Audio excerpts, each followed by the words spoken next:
They came when the Tsar banned the Yiddish theater in 1882. They came when the iron-tipped Cossack's whip flicked in the face of their mother. They came when their parents were cheated out of their farms in Vilna. They came to escape the peasants at Easter, hacking with scythes and knives. They came when the revolution of 1905 was crushed. They came when the soldiers broke up their socialist presses in Krakow. They fled from Siberia dungeons and work camps for printing leaflets and flyers. Pamphlets and poems and leaflets and flyers to spread in the workshop, spread in the streets, spread in the factories. In the spirit the era had spawned, the spirit the era had spawned. In die Gassen, zu die Massen, and to the streets, to the masses. They came to Antwerp and then to London and then to Ludlow Street to make a new world inside the new world at centuries' turn. They were the Yiddish-speaking socialists of the Lower East Side. Some remembered with pangs and tears the beautiful rural life wrested away. Mushroom hunting in the dampened woods, bundles of grain in the carts, market day in the shtetl. Some strained their eyes for the gold-paved streets of the West, just to be greeted by one of those incomprehensible economic collapses that New York gives to its poor. The East Side had been slums since the overcrowding after the War of 1812. But the tenement rents of 1903 were higher than nearby better places, 2/3 of them owned by speculators getting 15 to 30% or more, so that a family of 10 was jammed in a 2-room flat, plus boarders, and a leafleteer in desperation lay aside his ink to open a curbside store with a gutter plank and 3 brown bales of rag. Or they carried the cribs to the hallway to set up a sweatshop. They were not alone.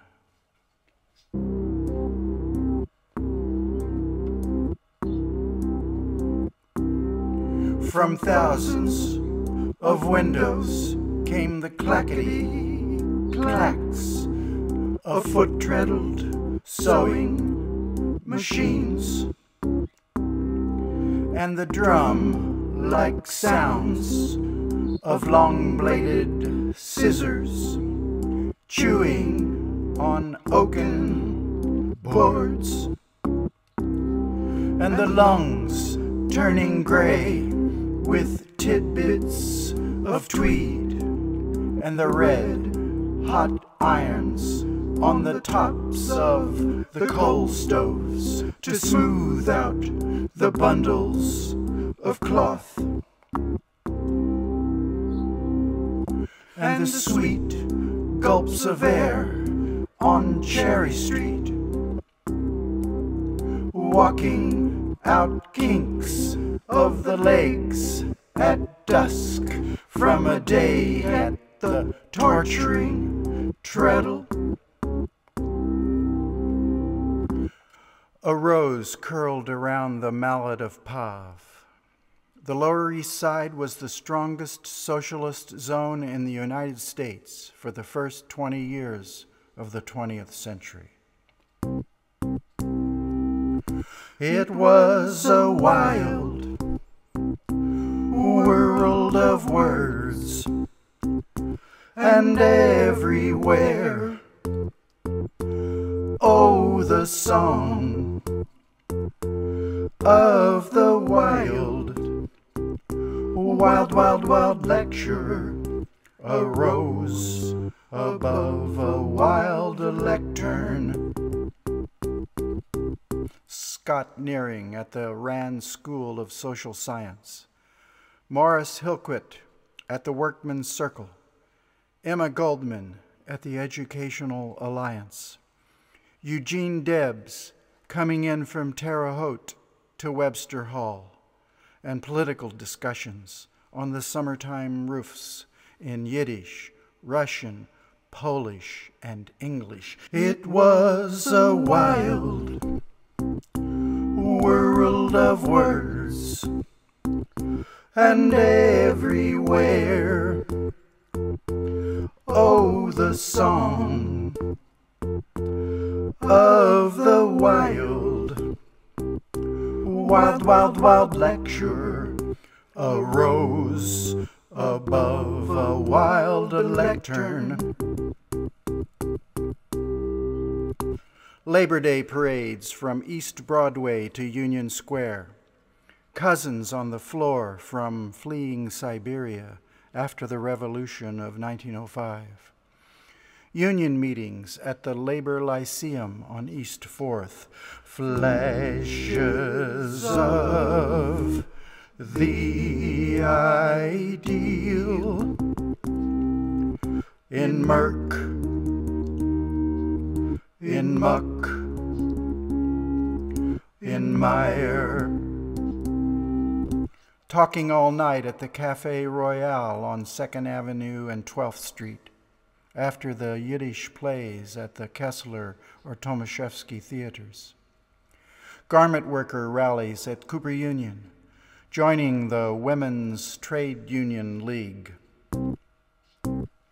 fighting for a shorter work week, 6.5 days to 6, and then to 44 hours, on the way to 40. Flashes of the ideal in murk, in muck, in mire, in Degassen, zu die Massen, to make a new world inside the new world at centuries turn. They were the Yiddish-speaking socialists of the Lower East Side. For 20 years they grew. They filled the arenas and packed the streets, though those who stand in the bowl of shrieks know how the bowl stands silent so often when the votes are counted. But there was a party in the streets the Lower East Side had never seen the night in 1914 that Meyer London, whose father had worked in an anarchist print shop, was elected to Congress. They danced and sang through Rutgers Square past the Daily Forward, till the sun blushed the color of communes above the docks.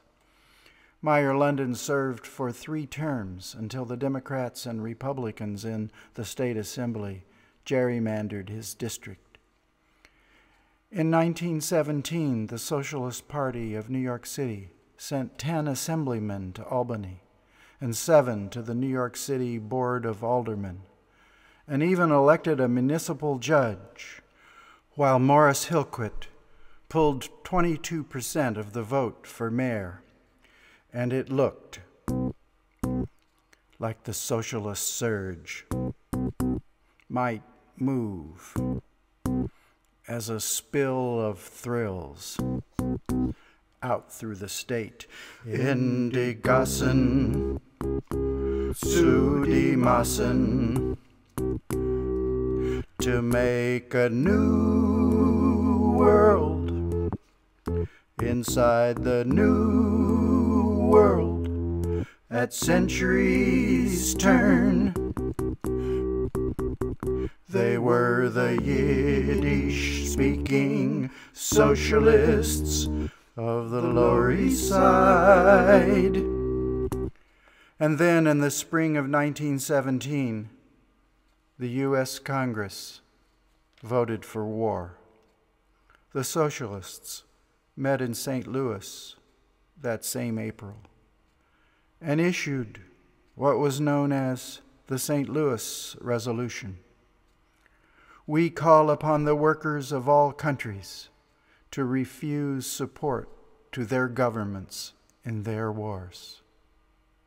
Some were sympathetic to the strong socialist and union movements in Germany in a struggle against Tsarist barbarism. Others felt it was just a distracting disturbance between Russian and German militaries. The Lower East Side was split. The pressure to support their new country was great. Not that pogroms by the Brooklyn Bridge were feared, though the dirk-tined, rioting peasants' rake was not that far in the past. The Wilson administration generated war hysteria. Scott Nearing, Eugene Debs went to jail. The government threatened the mailing rights of the Jewish Daily Forward and other socialist papers opposing the war. And then it was different after the war. There was hideous inflation and FOB, fear of Bolsheviks, and many mayhemic forces were set against the Lower East Side socialist zone. The anti-red hysteria was nationwide. The Wobblies were crushed. The strikers of Seattle crushed. The Palmer raids, federal troops used to club down honest dispute. Emma Goldman deported, 5 socialists expelled from the New York legislature, and the socialist Victor Berger banned from his seat in the Congress. There was a split in the Socialist Party in 1919 and the birth of the Communist Party. You think there was factionalism in the 1960s. The factions of 1920 hissed like 35,000 ganders in an Amanita Valley. And a democratic socialist in the 20s and 30s was wedged in pain among the sharp-tongued Moscow leftists and sharp-tongued, bitter-shitter rightists. Oh, they failed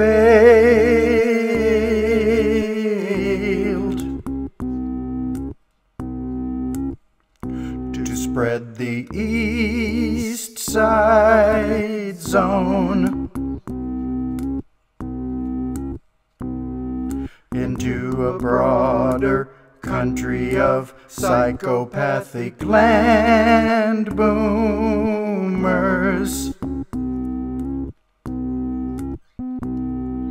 and smug townies who thought they could hog the keys to the sky.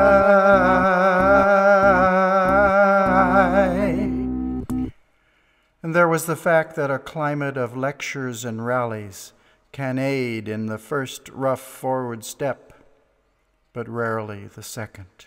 And they knew with all the hurt of their years how the socialist fervor fell. And the failure of those who had seen the socialist dawn to break it from sea to sea.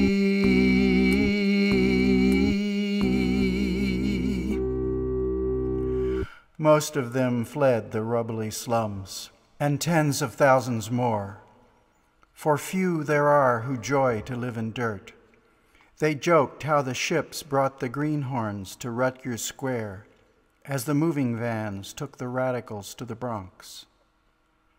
For most, the game was to get out, but for some, like Congressman London, the East Side was the world in which to stay. He was there all his life, till killed by a car as he crossed 2nd Avenue. Shelley had Keats in his pocket. London had Chekhov. Oh, they failed, but I can hear their ghosts walk down the cobbles outside the St. Mark's Church. The poets, the strikers, the printers, the firebrands, the leafleteers. Comrades, when that word had its glow, with the passion for justice that never fades away, though heartbreak to know that they had failed to make a new world inside the new world at centuries' turn. They were the Yiddish-speaking socialists of the Lower East Side. La la la la la la la la la, oh new world. Indikassen and Sudemassen in the new world. They were the Yiddish-speaking socialists of the Lower East Side. Socialists of the Lower East Side. La la la la la la la la la la la la, oh new world. Indikassen and Sudemassen in the new world. They were the Yiddish-speaking socialists of the Lower East Side. La la la la la la la la la la la la, oh new world. Indikassen and Sudemassen in the new world. They were the Yiddish-speaking socialists of the Lower East Side.